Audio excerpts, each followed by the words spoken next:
안녕하세요, 네티 아빠입니다. 안녕하세요.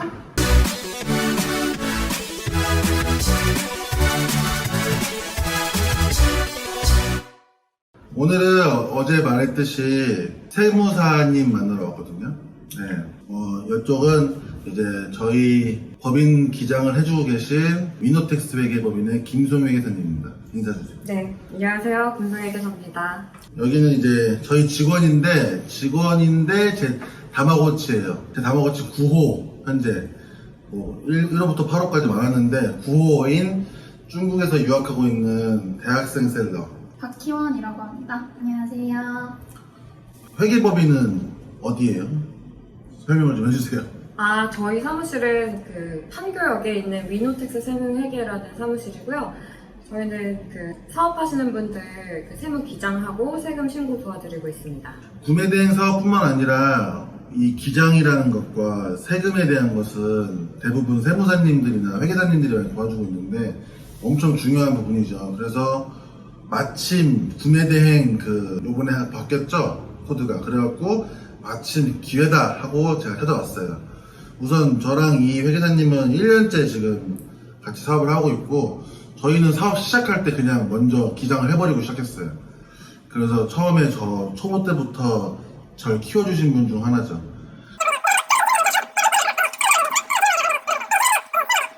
일단 첫 번째 질문 드리고 싶은 거는 네. 이제 이 간이과세자랑 일반 과세자를 규정하고 있는 세법은 부가가치 세법이라는 건데요. 네. 일반적으로 부가세 하면은 우리가 매출액의 10%로 알고 있잖아요. 그 네. 세법을 말하는 거예요.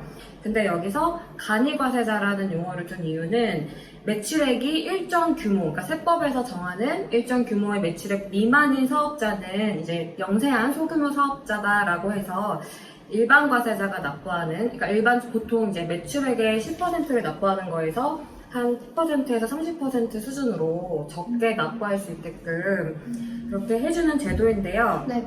지금 현행 세법에서는 연간 4,800만 원, 그러니까 월 400만 원 미만의 매출이 발생하시는 분들을 간이과세자를 선택할 수 있도록 하고 있어요. 네네. 그런데 이제 요번에 2020년에는 코로나 때문에 한시적으로 연간 매출액이 8천만 원 미만인 경우에는 간이과세자 수준으로 부가세를 감면해주는 제도가 이제 시행이 되었고요. 그리고 또 하나는 세법이 또 매년 개정이 되는데 네. 올해 개정된 내용으로는 내년부터 2021년 1월 1일부터는 연 매출액이 8천만 원 미만인 경우에는 간이과세자를 선택할 수 있도록 그렇게 해줬어요. 선택을 할 수 있어요. 네네네. 그리고 이 매출액 8천만 원이라는 거는 신규 게시자는 이제 선택을 처음부터 간이과세자를 선택할 수 있고요. 네네. 기존에 계속 하시던 분들은 작년 매출, 그러니까 2020년 총 매출액이 8천만 원 미만이 되면 내년 7월 1일자로 간이과세자로 전환이 될 수가 있어요. 원래 못했는데, 그죠? 네. 그쵸? 맞아. 원래는 4,800만 원이었는데 그 기준이 올라갔기 때문에 더 많은 분들이 간이과세자에 속하게 되는 거죠. 기회네, 기회. 네, 그쵸. 그리고 이제 아무래도 처음에 사업 시작하실 때는 영세하게 시작하시는 분들이 많기 때문에 시작할 때는 간이과세자를 시작하는 게 세금을 적게 낼 수 있으니까 절세가 가능한 부분이고요. 네. 특히나 이제 구매 대행업 같은 경우는 다른 사업 대비해서 초기 투자 비용이 많이 발생하지 않잖아요. 네네. 그러니까 환급받을 일이 다른 업종에 비해 적고, 그리고 이제 사업자 간 거래를 하는 게 아니라 최종 소비자를 대상으로 하기 때문에 네. 이런 경우에는 굳이 일반 과세자를 하지 않고 간이과세자를 할 때 훨씬 유리한 측면이 많이 있거든요. 그래서 처음에 간이과세자로 하시는 게 좋을 것 같고, 네. 근데 이제 주의하실 점은 기존에 일반 과세자로 사업자 등록번호를 갖고 계신 분들은 간이과세자를 신청할 수가 없고요. 그리고 간이과세자 배제 지역이라고 있어요. 뭐 강남이라던가 이런 곳은 간이과세자를 낼 수가 없거든요. 그래서 이런 업종 배제 지역에, 그러니까 지역 배제에 해당이 될 경우에는 간이과세자가 아닌 일반 과세자로 시작을 하셔야 됩니다. 네. 지역에 따라서도 그렇게 신고하는 방법이 다르다 이런 말씀이신 거네요? 네. 배제 지역인 경우에는 일반 과세자로만 신청할 수가 있고요. 그런 지역이 아닐 때는 매출액에 따라서 간이과세자나 일반 과세자를 신청할 수 있습니다. 해외 구매 대행이 이제 좀 다른 업종과 특이하게 된 이유가 뭐냐면은 저희가 이 해외에서 매입해 오는 그거에 대한 증빙이 일반적인 수출입법이랑 다르기 때문에 이게 문제가 발생한 거거든요. 네. 그러니까 일반적으로는 저희가 수입을 해올 때 사업자 이름으로 수입을 하고 정당하게 거기에 따른 뭐 관부가세를 납부를 하고 이제 사업자 통관번호로 이렇게 수입을 해서 납품을 할 때에는 기존의 그런 수출입 관련 서류를 가지고 세금 신고를 이행하면 되기 때문에 문제가 없었는데요. 이제 해외 구매 대행은 뭐 아시다시피 소비자 통관번호로 구입을 하게 되고 관부가세를 그 사업자로 납부를 하지 않게 돼요. 이제 그러다 보니까 세법에서 정하는 그 매입 양식이 없는 거예요. 이제 그러니까 이제 잦은 소명 요청이 나오고 이렇게 된 거거든요. 거기에 대한 그 세무 처리를 어떻게 규정을 했냐면은 딱 이렇게 법에서 정한 거는 없지만은요, 그 기존에 예규랑 판례들이 있어요. 이럴 경우 어떻게 해야 되는지 질의를 하면 거기에 대한 답변을 해준 것들이 있는데 거기에 보면은 해외 구매 대행 이익이라는 거는 이제 물품을 사서 파는 그 일반적인 도소매랑은 조금 다른 형태로 서비스를 제공하는 걸로 봐야 한다 해서 매출 자체를 그 소비자가 구입하는 구매 가격에서 우리가 외국에서 구입하는 그 물품 매입가액을 차감하고 거기에 부대되는 뭐 배송비랑 오픈마켓 수수료랑 기타 관부가세를 다 차감한 그 구매대행 서비스 이용료만을 매출액으로 선정을 해야 한다라는 얘기가 있었기 때문에 네네. 그걸 가지고 지금까지는 많은 분들이 아까 말씀드린 것처럼 매출액에서 매입가액, 그 배송비, 오픈마켓 수수료 등등을 차감한 비용을 매출액으로 신고를 하고 있어요. 순수익. 네, 정말 순수익. 네. 근데 사실 이것도 정해진 정답은 아니거든요. 그래서 실무적으로는 어떻게 하냐면은요. 물론 매출액을 줄이기 위해서는 모든 비용을 다 차감하는 게 매출액이 줄어들겠죠. 순이익이 점점 다 줄어들으니까.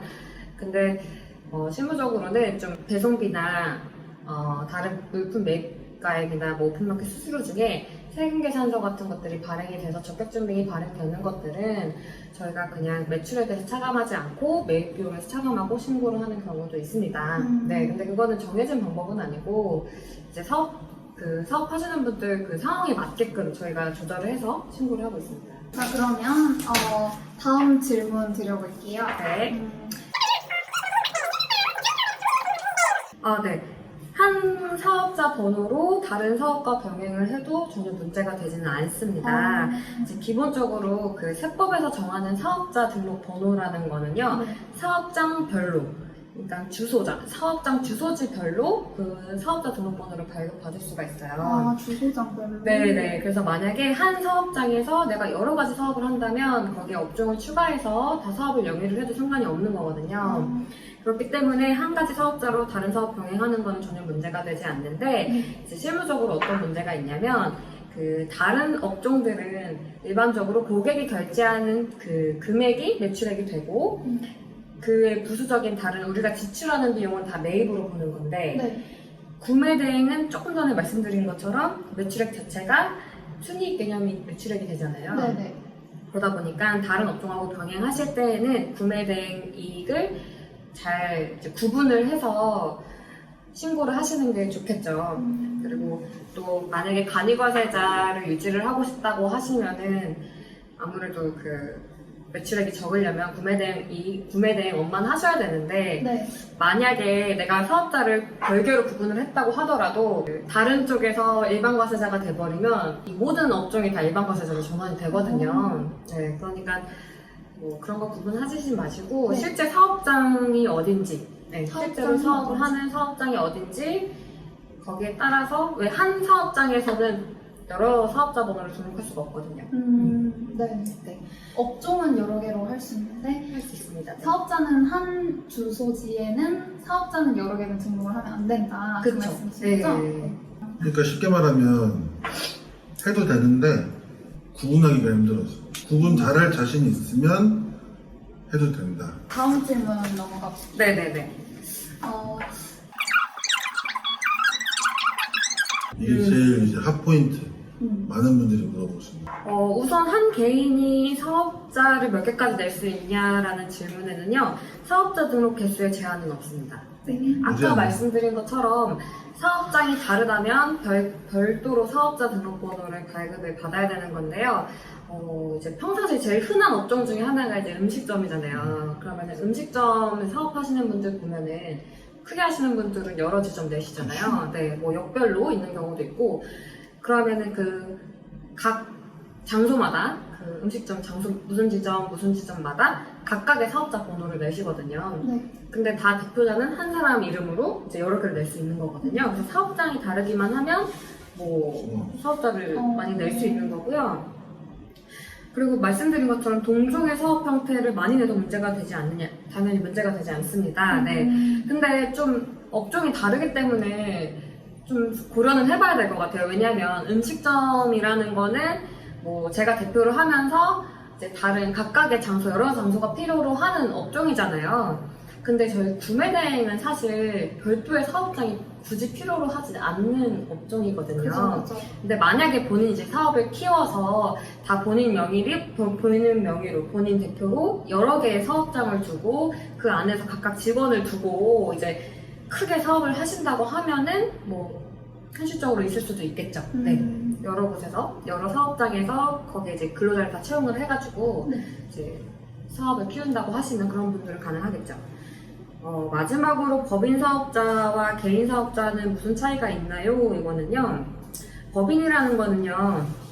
우리가 이제 법으로 어떤 인격을 부여를 한 거거든요.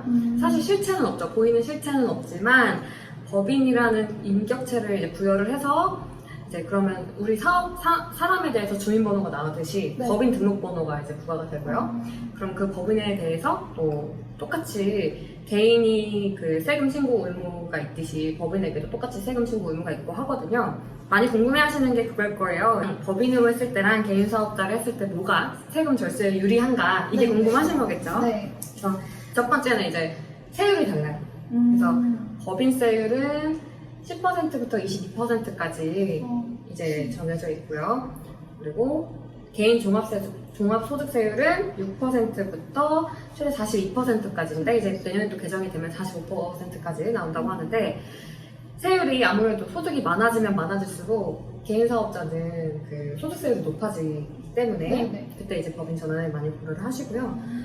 또 한 가지는 법인 세금 신고 협력 의무라는 게 있거든요. 네. 각종 세금 신고해야 하는 거 사실 되게 복잡하고 많잖아요. 네. 이것들이 개인 사업자일 때보다 법인일 때 조금 더 많아요.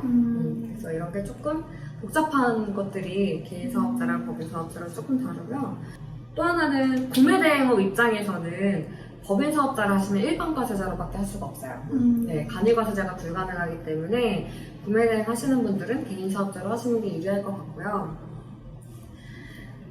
이거는 이제 마지막 하나는 많이들 간과하시는 부분인데 제일 큰 차이는 법인 돈은 내 돈이 아니라는 거예요. 네.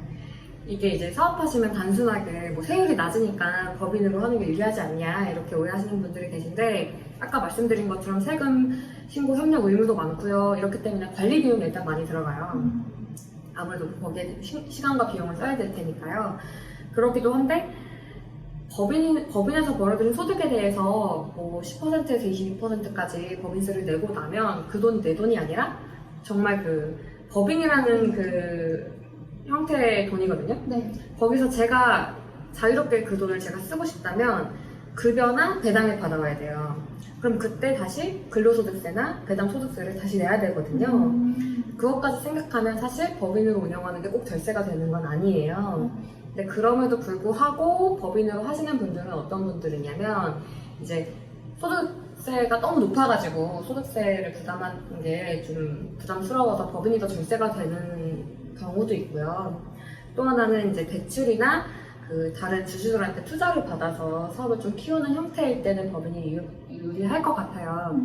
근데 이제 뭐 구매대행업도 뭐 크게 하셔서 법인으로 하시는 분들도 계시지만은 일반적으로 지금 처음 시작하시는 분들 입장에서는 법인보다는 개인으로 하시는 게 훨씬 네, 간편하고 유리할 걸 하십니다. 네. 세금도 더 절세가 될 거예요.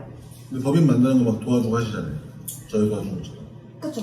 근데 지금 여기 그 사장님 같은 경우는 그 구매 대행업만 하시는 게 아니라 뭐 다른 거 배대지도 하시고 다른 교육 서비스 사업도 하시고 여러 가지 사업을 하시기 때문에 법인의 형태가 더 유리할 거라고 제가 말씀드렸던 거고 그냥 구매 대행업만 하시는 분들이라면 특히나 처음 시작하시는 분들이라면 개인 사업자로 네 개인 사업자로 하시는 게 훨씬 유리할 겁니다. 네.